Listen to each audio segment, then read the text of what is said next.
Hello, this is Mr. Huber. In this lesson, we're going to look at something with the law of signs called the ambiguous case. Let's see what this might mean here by just you working out an example of something we're familiar with with the law of signs. So we're going to find the measure of angle ADB. Okay, so we've got this triangle here. Right, we could use the law of signs to set up 10 over sine 25 equals 20 over sine, and I'll just call it x. Let's solve for that x right there. If we go through and solve that, okay, you're going to get that it's about 57.7 degrees. Again, we can solve for this. We get x is about 57.7 degrees. 70 if we're rounding to two decimal places. Okay. So we see this question, does that seem realistic? I mean, looking at the diagram, we don't always go by what it looks like, but that doesn't seem like a 57 degree angle. It looks like it's more than 90 and obtuse angle. So something doesn't seem right here. What might we have actually just found? Well, if we look at this a little closer, we see that this triangle here I'm outlining in blue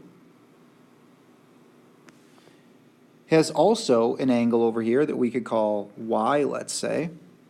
They would be opposite the 20 degrees, and we'd have a 10 here that would cross from sine 25. So if we're going to solve for y using this whole big blue triangle, we'd do this same exact proportion using the law of signs. So in fact, this is y, not x. So this we actually found was y. It was 57.7 degrees. So what can we do to find x now? Well, if we look still a little closer, we've got this triangle right here. They would have these two sides both 10, so these angles would both be y. So 57.7 degrees would also be this angle right here. And if we wanted to find x, then we could subtract that from 180. And we'd get that x is 122.30 degrees. So the x is 122.30 degrees. The y is 57.70 degrees. So what could we do about these two things? Well, we're going to have to figure out a way to know when we're dealing with these types of triangles, what are we working with? Because we see that red triangle we started with, the blue triangle we had, have the same dimensions of an angle of 25 degrees and a side across from it that's 10, and a side 20 degrees across from another angle that we could solve for. And this is why it's called the ambiguous case. Okay? Ambiguous, by definition, means it's unclear. Right? There's more than one definition, answer, okay, for something. So when we're working with the law of signs, there are times where we're going to come across the ambiguous case. How will we know? Well, there's a couple things we can use to help us figure out when this might come up. First would be that if we're given angle, side, angle, and angle, angle, side, the law of signs will only give us one set of answers. That's pretty nice. So when we're dealing with side, side, angle, though, which tends to be a backwards donkey. We've seen angle side side before. Don't be an angle side side. This is another situation where being an angle side side can be a problem. Okay, so when we have side side angle or angle side side, whichever way you want to write the order of those letters, and we use the law of signs, we have to be aware that the ambiguous case is going to come up. In fact, we might get no triangles possible. We might get one, or we could get two, like we saw in that first diagram. So the way we're going to know that is to solve for the first triangle and go from there. Okay, so when we're solving the ambiguous case, you use the law of signs. You just need to be aware that this is a possibility to check for down the road. So we're going to find missing angle measures using the law of signs like we always would. We're going to solve the rest of the triangle. Nothing different than we've done before. Okay, then we want to check for the possible triangle number 2. This is where it can get a little complicated. So let's make sure we know what to do. After we solve for the first triangle, we want to see if there is a triangle number 2 that's possible. So to check for that other angle, like we saw in that first example, where there were the two different angles, x and y, that came out to the same measure, or excuse me, they came out to different measures with the same information, we want to find that angle x, right? Remember, we found that angle y. Now we want to see how could I use it to find x. So we're going to do what we just did.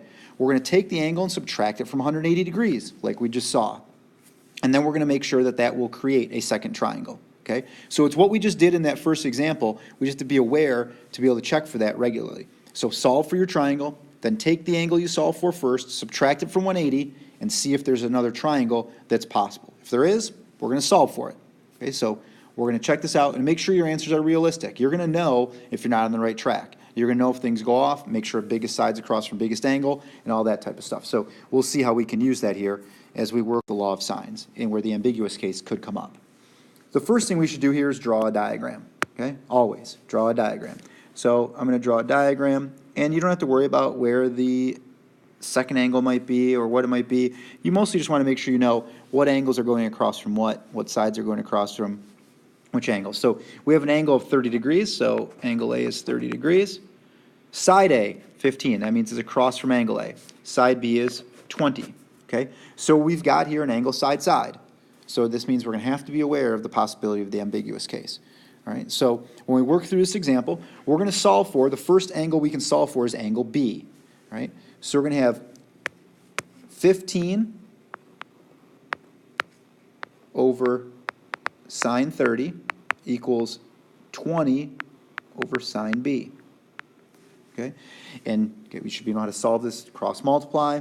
We're going to have sine B equals, so we're going to have to do sine inverse. Remember, we're solving for an angle measure. We're going to do the inverse at some point. So angle B comes out to about 41.81 degrees. Okay.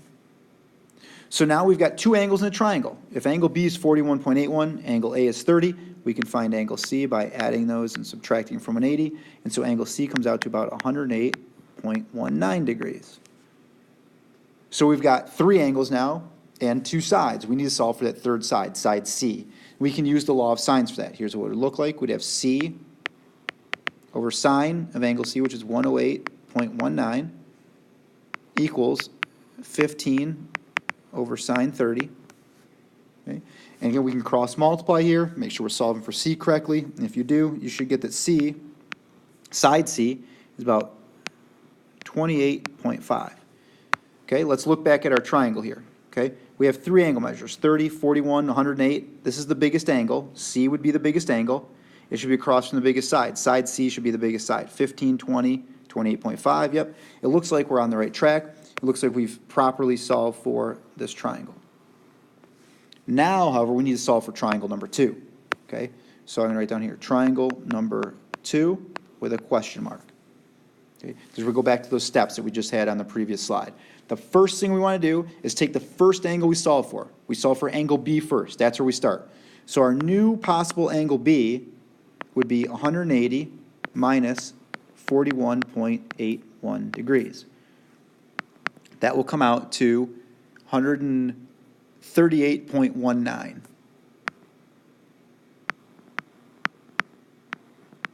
Okay, so how do we know if there's going to be a second triangle? We take this angle. If angle B is 138.19 and angle A is 30, we can still make another triangle. These two angles add up to less than 180. That means there's a possible angle C that could still go with this.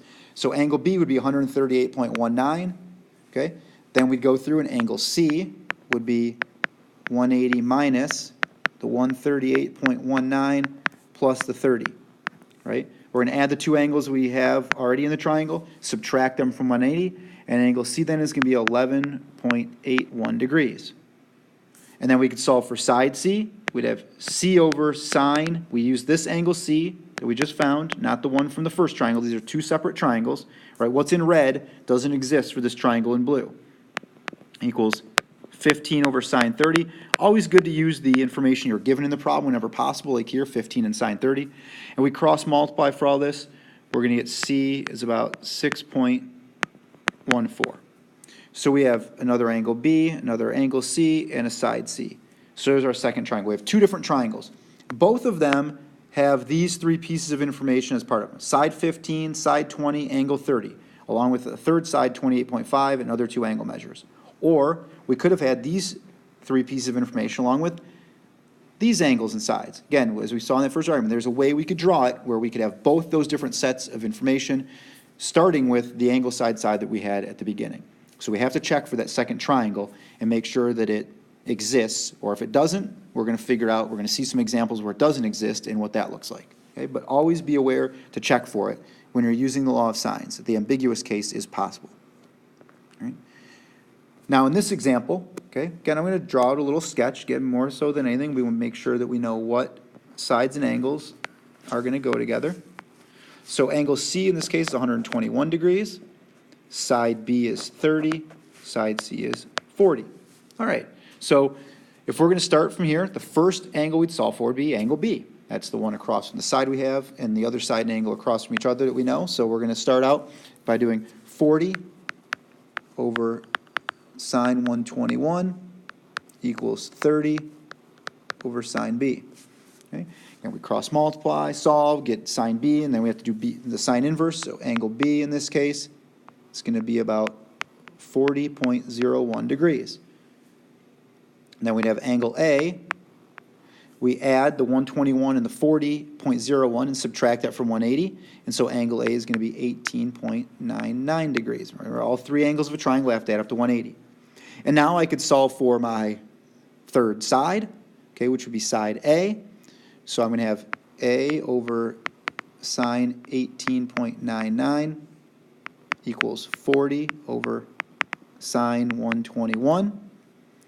And when I cross multiply and solve for all this here, I'd have side A is about 15.19. Okay? So I've got my angle B, my angle A, and my side A. That would be one triangle.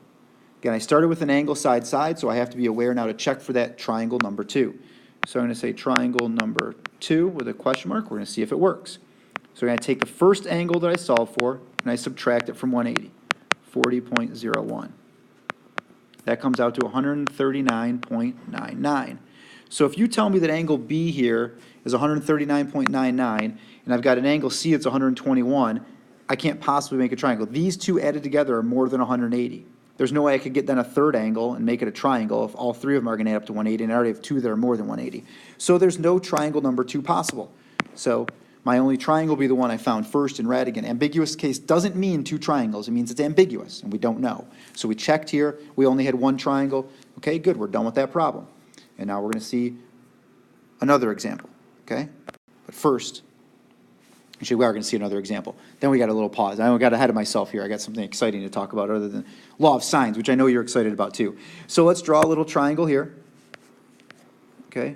A, B, C. And we're going to have side C is 16, side B is 12, and angle B is 60 degrees. That's a B up there. Okay? So I got angle side. I'm going to be making sure I check for the ambiguous case when I set this up. So I'm going to have 12 over sine 60 equals 16 over sine C. Okay, again, you cross multiply, solve, you get, sine inverse to get your angle C. And when you plug it in the calculator, you get an error message. Why did we get an error message? We got an error message because this triangle is not even possible. Okay, your calculator is going to let you know when I said ambiguous case means there could be no triangles, one triangle, or two triangles. It'd be impossible to make a triangle with the information that we are given here in the problem to start with. So there's no triangles possible. So you need to indicate that. So not possible. Okay, that's your answer for this. Not possible. No triangle possible. Okay, you need to indicate you understand what that means. You got the error message on your calculator. So first thing you should do is check, make sure, did I set everything up right? Because maybe you set it up wrong, and that's why you got an error. But as long as your setup's right, okay, it could be that you're going back and going, you know what, it's not possible, okay, which they're telling us is the case here. All right, so now let's take a little break. Faithful diversion. What is the oldest U.S. national park? Faithful diversion. A little bit of a clue there. That picture on the left is Old Faithful. The picture on the right's another photo from Yellowstone National Park, the oldest U.S. national park, and actually the oldest park by any country that was ever established. It was March 1st, 1872, by Ulysses S. Grant. It's mostly in Wyoming and Montana and Idaho. There's a lot of wildlife and geothermal activity. That's what those geysers are. Actually, half the world's geysers are located in Yellowstone National Park. And it's called Old Faithful because they can predict very accurately each time it's going to erupt, which is pretty interesting and cool to see. If you've ever been to Yellowstone, it is absolutely spectacular. It's got a lot of varied regions for it. There's a lot of wildlife, a lot of different other things to check out. It's a very diverse national park. There's a lot to it. If you get to go, there's bison and all kinds of other there's some endangered animals, elk all over the place. They got the Grand Canyon of the Yellowstone, they call it there, which is at Artist Point. It looks like a painting when you look at it. And they've got millions of visitors every year to Yellowstone. If you get the chance to make it by and see any of the about 3,500 square miles of that park, it's absolutely spectacular, and I'd highly encourage you. So the oldest U.S. national park, and Old Faithful is pretty cool to see, and there's a lot more to it than even that. All right. Let's look at one more example here as we're checking this out. Again, you should be trying these. Let's see what you can come up with here as we see another triangle here that we're going to solve and see where we may have an ambiguous case situation. Okay, so we got triangle ABC, we got side 15 and 12 and angle 45. So hey, we're dealing with an angle side. We're going to have to be aware of the possibility of the ambiguous case here. So we're going to start this out by setting up 12 over sine 45 equals 15 over sine A. Right, that's our first angle we can solve for. All right, we go through and solve this. We're going to angle A is about 62.11 degrees. Okay, and then if we add that to the 45 and subtract it from 180, we're going to get that angle C is about 72.89 degrees. And then we need to set up a law of sines to solve for our third side that we don't have yet. 72.89 equals 12 over sine 45. Okay? And so now when we go through and we're solving for this, we cross multiply and solve, we'll end up with C. Side C is about 16.22. So that would be one possible triangle. Again, this is one possible triangle. The information we are given in the problem and the rest of these sides and angles would make a triangle. Now we need to see if there's a possibility that there's a second triangle that also exists for this. So we'll say triangle number 2, and with a question mark, because we don't know. We're going to figure this out. So the first thing we do, right, first thing is take the first angle we solve for, which is angle A, and so our new angle A possibility would be 180 minus 62.11. Okay? If we solve for that, we're going to get 117.89 degrees. If we add this to the other angle that would already be in the triangle, because again, this information is staying the same, we're ignoring this, and we're going to come up with a possible new triangle that goes with the same information we were given. Okay? So if I add that to the 45, I've got two angles here that don't add up to 180. That means it's possible to come up with a third angle and keep going. So this one's going to be two triangles that are possible. So I'm going to have my second angle C possibility is going to be 180 minus, right, 117.89 plus 45. I'd take away the two angles that I have in the triangle, the 117.89, the 45 that I was given, and I've got my other angle C here is 17.11 degrees. And then I could solve for the angle C, or excuse me, the side C. I've given the 12 and 15. Now I got to solve for that third side. So I'm going to have C over sine 17.11. Again, remember to use the new triangle information for that side C and angle C, and then the 12 and the sine 45 isn't changing. That's the same for both triangles. I cross multiply and solve here. I'm going to get C is about 4.99. So in triangle number 2, I would have angle A is 17.89 degrees. Angle C is 17.11 degrees, and side C is 4.99. Okay, that'd be triangle number 2. Clearly mark that. We've got two different triangles. Okay, one triangle is this information plus what's in red. The second triangle is the same starting information, and now what we have in blue. Two different triangles. Again, we can check. Does it make sense? Is it realistic? 117.89. In this triangle 2, that would be my biggest angle. So it should be across from the biggest side. 15, 12, and my third side would be 4.99. It does. Smallest angle would be the 17.11. That should be across from the smallest side. The 4.99 over there would be the smaller than those two sides. So you should always be checking if your answer makes sense. Is it realistic for the triangle? Okay. And remember, this only comes up when we're using law of sines and we're given an angle side to start. We have to be aware that we could get no triangles, 1 or even 2, as it is ambiguous in those cases.